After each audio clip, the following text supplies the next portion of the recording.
Right, yeah, just another quick one today to touch base. Oh, there you go. Come on, you're not helping. Hey, settle down. Come on. I don't need turned around to face the camera. Yeah, so just touching base. Uh, Today's been a mixed bag.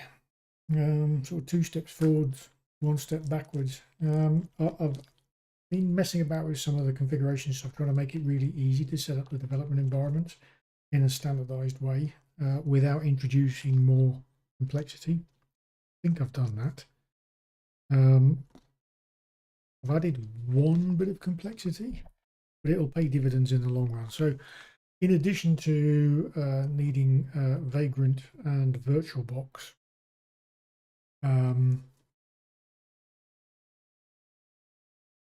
and Python, I mean, you need Python and Ruby anyway, Ruby for the Vagrant, but although that's built into the Vagrant. But you need a Python and you need to install Poetry, which is a dependency manager for Python. But installing all of that gubbins means that I can standardize everything else across all the platforms. If I tried to write like a bash script, then I would have had to get involved with PowerShell or bat scripts to provide the same functionality on Windows, or tell people that they needed to use WSL. So rather than do that, I thought if I just use a Python and use Python virtual environments, all those problems go away. And given that most of the tools that I need to manage the project are Python based, committees and pre-commit, things like that. They're all Python based, so you might as well have installed Python anyway. And installing Poetry is no big deal. Once you've got Python installed. So there's that. But what it allows me to do is I can then do something else. I can write standardized documentation for all my projects using Sphinx, which has a number of benefits, not least of which is the fact that I can embed documentation in the code and configuration and then use Sphinx to extract it and present it as nice documentation. And with carefully considering the directory structure of said documentation, I should be able to have a situation where my base development virtual machine, into which I will put all my standard configurations, but not necessarily having been activated. So for example, I can put, for example, a bash development configuration in place.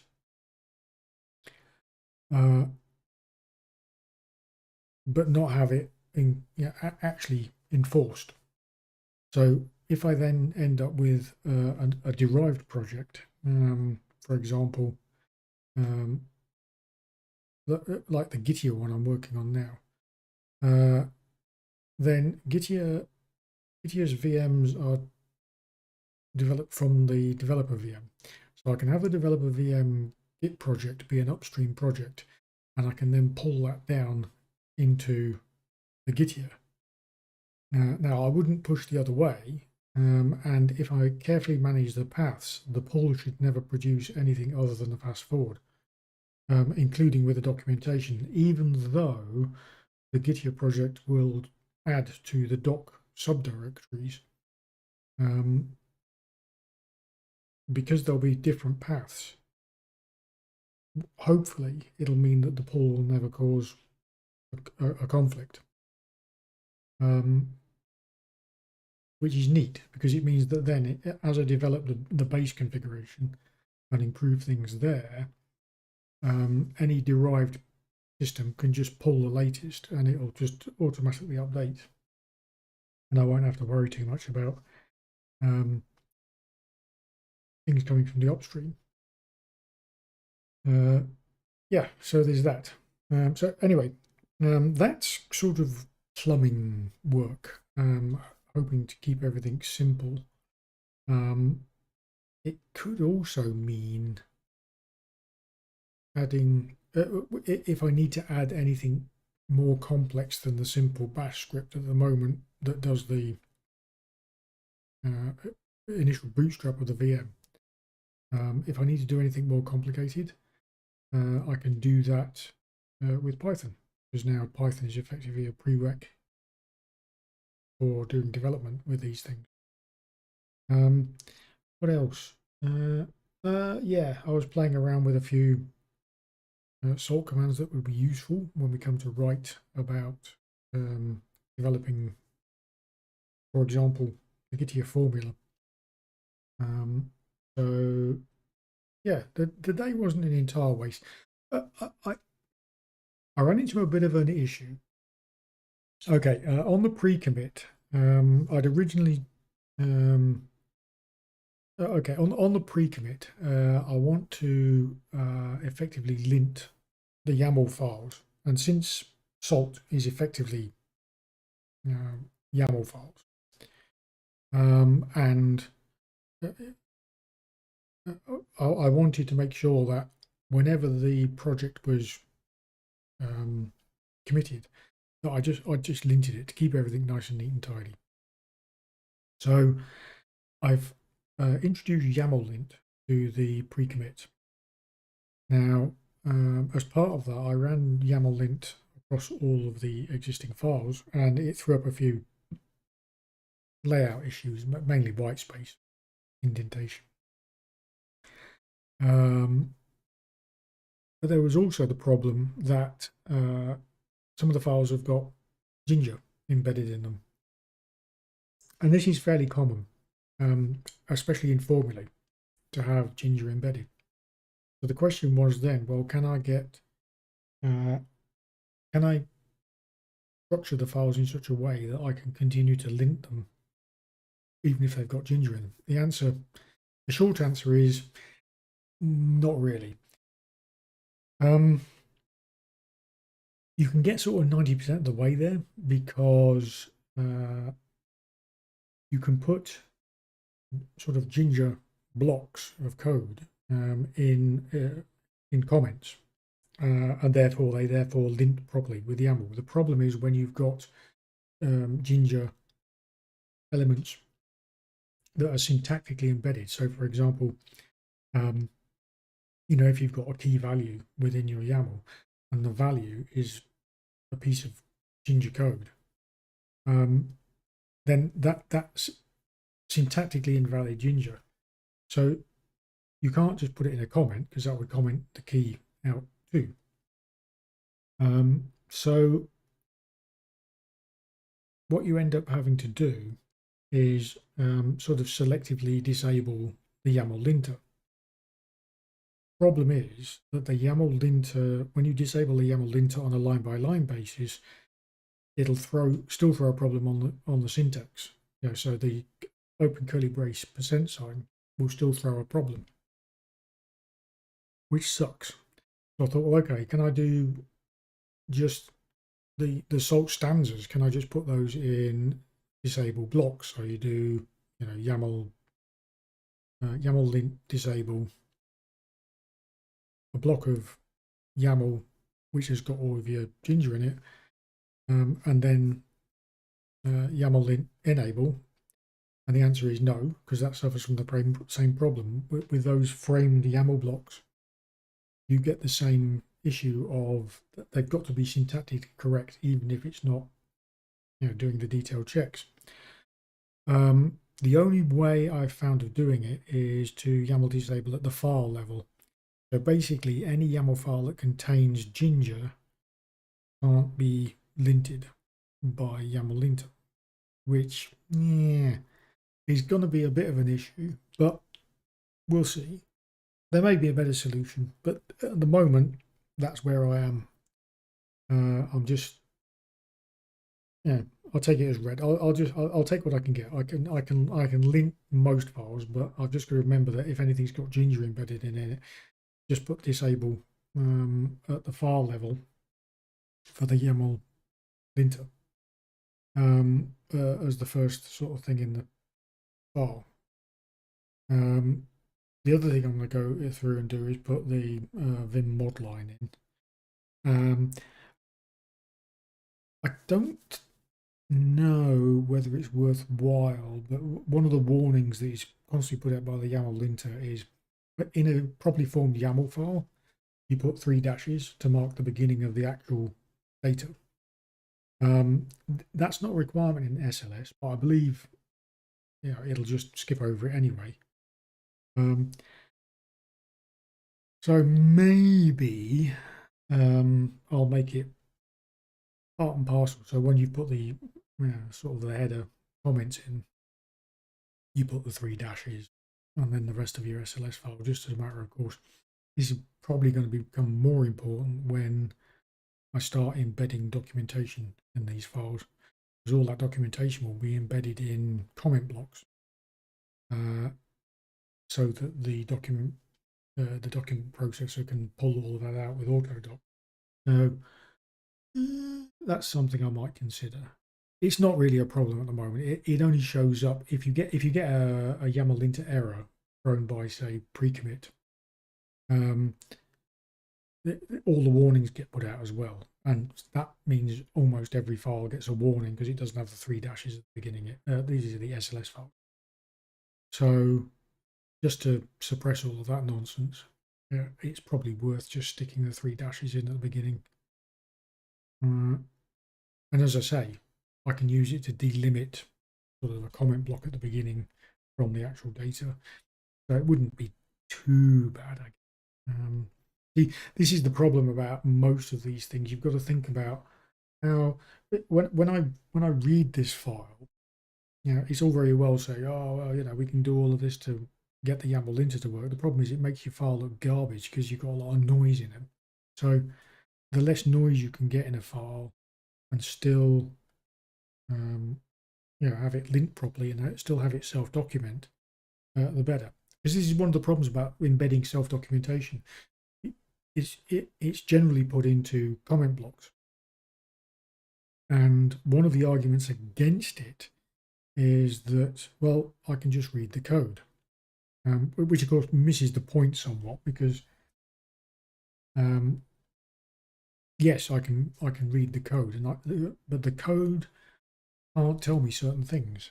The documentation needs to tell me why the code is the way the code is written, and quite often you'll find that the code has been written a particular way, either because somebody's tried to do it several ways and found that they don't work really well, and this way works, even though it might look arbitrary.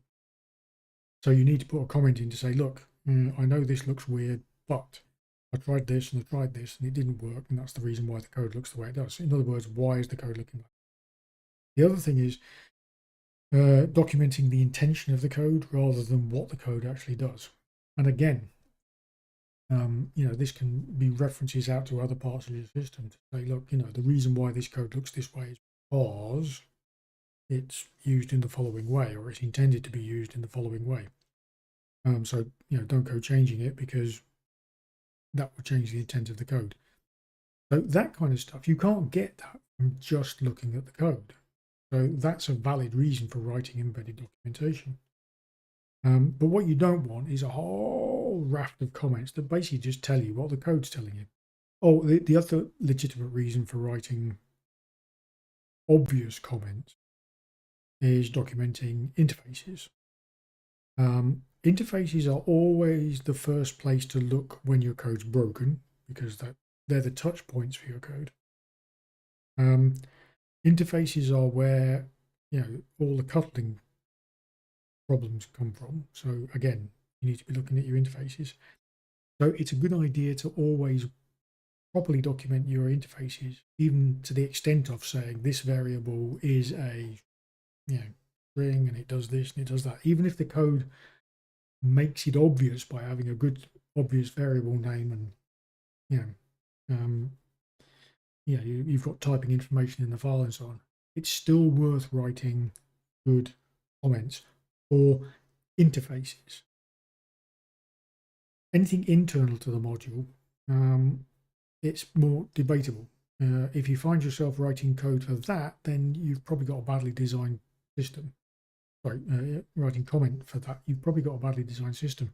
So again, it may be that that's a good code smell. If you're writing detailed comments on what the code's doing and how it's doing it, and it's not an interface. In other words, you're writing the documentation to be consumed separately from the code. It's something that's going to be extracted by your documentation system. Then that's probably an indication that you've got a problem. The other thing, the other thing is that the reason for writing your comments in the code, and this is why we have things like code folding, so we can get rid of all that crap if you don't need it. The reason for having the comments in the code rather than as a separate document is obvious, I hope. Comments that are close to the code are much more likely to be maintained. They're not guaranteed to be maintained, but they're much more likely to be maintained. So that's why we embed them in the code, and then we have the documentation system suck all those out and present them nicely in a coherent, document. Yes, so that's the reason for me going for Sphinx. Okay, Sphinx, as it happens, I can rig Sphinx up to do the main documentation for anything I write, any module or any setup, and I can have that. It doesn't have to be Python, but I'll need Python to process it. So that includes writing these salt configurations. Okay, they can all be documented using Sphinx. In fact, I can auto-generate the documents and actually put them up onto the Git websites alongside the code. Yes, we'll see. That's all something for the pipeline later. What else did I do? Oh, because I've now got committees in there, looking after the commit messages, it also does version bumping. So started thinking about the way versioning is going to need to be done. Now, as far as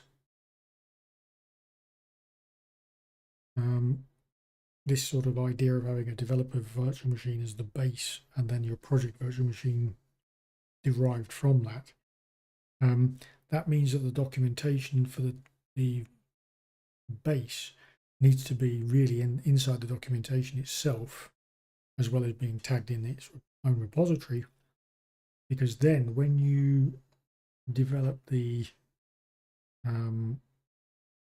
project, of course, you'll reset the version numbers for the project VM, but you'll still want the base documentation to get the version ID, for the upstream. And then when you pull it, of course, that will change the version ID in the documentation. This will all become apparent when I show you it, when I've finished doing it. Anyway, so that's today. I think another relatively short one. How are we doing? 20 minutes? Yeah, 20 minutes. Cool. Okay. So tomorrow it's really more of the same. Hopefully we'll finish it with it tomorrow, and I'll have done the Gitya derived project, and I can then show you how it all works, or how it's all intended to work. So there's a bit of work to do tomorrow, fixing up the way formula are gathered. Originally what I'd done, and this was a mistake, it was an experiment on my part. In the past, the way I do the formula in the past was I would just have a list of formula to get and put into my salt configuration, and then the installer script, the provisioning script, from Vagrant would then just write those in. Cool. This time around, I thought, let's try something different. So I tried putting there's only one formula I use at the moment, which is the Docker formula. I thought, what if I put that in as a subtree within my developer VM repository? It turns out to be a mistake. It's just a fucking nightmare. So I'm going to go back to the original idea, except what I'm going to do is I'm going to bootstrap it using Salt.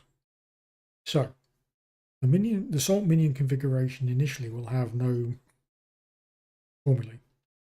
And as part of the Vagrant build out, we'll run a Salt formula bootstrapping state, which will take a simple template.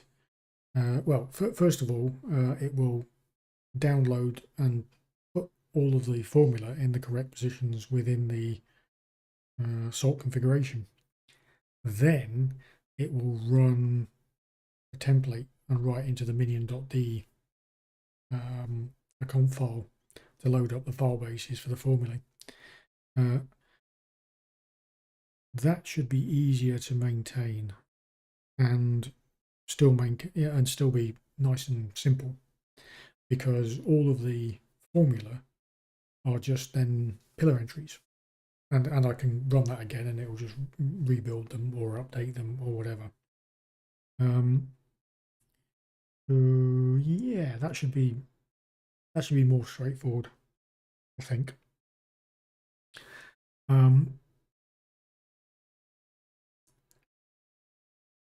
I'll have to have a think about how to do it so that it can either be on a master minion basis or on a minion only.